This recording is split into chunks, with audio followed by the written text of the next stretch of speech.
ನಮಸ್ಕಾರ, ನನ್ನ ಚಾನಲ್ ವೀಕ್ಷಕರಿಗೆ ಸ್ವಾಗತ. ನಾನು ಈ ದಿನ ಹಸಿ ಶುಂಠಿಯಿಂದ ರುಚಿಯಾದ ತಂಬಳಿ ಮಾಡೋದು ಹೇಗೆ ಅಂತ ತೋರಿಸ್ತೀನಿ ಬನ್ನಿ.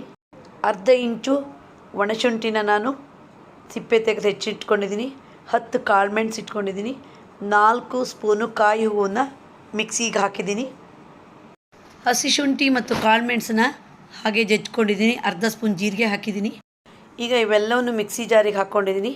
ಅರ್ಧ ಸ್ಪೂನು ಉಪ್ಪು ಹಾಕ್ತೀನಿ. ಒಮ್ಮೆ ಹಾಗೆ ಪುಡಿ ಮಾಡೋಣ. ಈಗ ಅರ್ಧ ಲೋಟದಷ್ಟು ನೀರು ಹಾಕ್ತೀನಿ. ಅದರ ಜೊತೆ 2 ಸೌಟಷ್ಟು ಮೊಸರು ಹಾಕ್ತೀನಿ. ತಂಬಳಿಗೆ ಮೊಸರು ಹಾಕಿ ರುಬ್ಬಿದರೆ ತುಂಬ ರುಚಿ ಬರುತ್ತೆ. ಈಗ ಮತ್ತೊಮ್ಮೆ ನಯಸ್ಸಾಗಿ ರುಬ್ತೀನಿ. ಈಗ ತಂಬಳಿ ರುಬ್ಬಿ ಬಟ್ಲಿಗೆ ಹಾಕಿದ್ದೀನಿ. ಒಂದು ಸ್ವಲ್ಪ ನೀರು ಹಾಕ್ತೀನಿ ಮಿಕ್ಸಿ ಜಾರಿಂದ. ತಂಬಳಿ ಕೆಲವೊಂದು ನೀರಾಗಿರಬೇಕು, ತುಂಬ ದಪ್ಪ ಇರಬಾರ್ದು. ಈಗ 1 ಸೌಟ್ ಮೊಸರು ಹಾಕ್ತೀನಿ. ಮತ್ತು ಶುಂಠಿ ತಂಬಳಿ ಆರೋಗ್ಯಕ್ಕೆ ತುಂಬ ಒಳ್ಳೆಯದು. ಅಜೀರ್ಣವಾದಾಗೆಲ್ಲ ಹೆಚ್ಚಾಗಿ ಶುಂಠಿ ತಂಬಳಿ ಉಪಯೋಗಿಸ್ತಾರೆ. ಈಗ ಇದಕ್ಕೊಂದು ಒಳ್ಳೆ ಒಗ್ಗರಣೆ ಕೊಡೋಣ. ನೋಡಿ, ಒಗ್ಗರಣೆ ಸೌಟಲ್ಲಿ 1 ಸ್ಪೂನ್ ತುಪ್ಪ ಹಾಕಿದ್ದೀನಿ.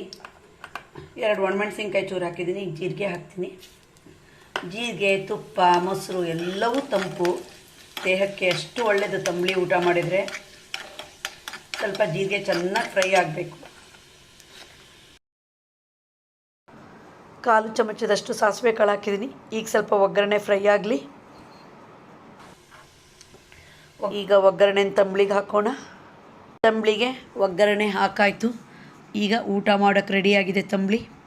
ನೋಡಿದ್ರಲ್ಲ ಹಸಿ ಶುಂಠಿ ತಂಬಳಿಯ ವಿಡಿಯೋ. ನಿಮಗೆ ಇಷ್ಟ ಆದರೆ ಲೈಕ್ ಮಾಡಿ, ಶೇರ್ ಮಾಡಿ, ಸಬ್ಸ್ಕ್ರೈಬ್ ಮಾಡಿ. ಧನ್ಯವಾದಗಳು.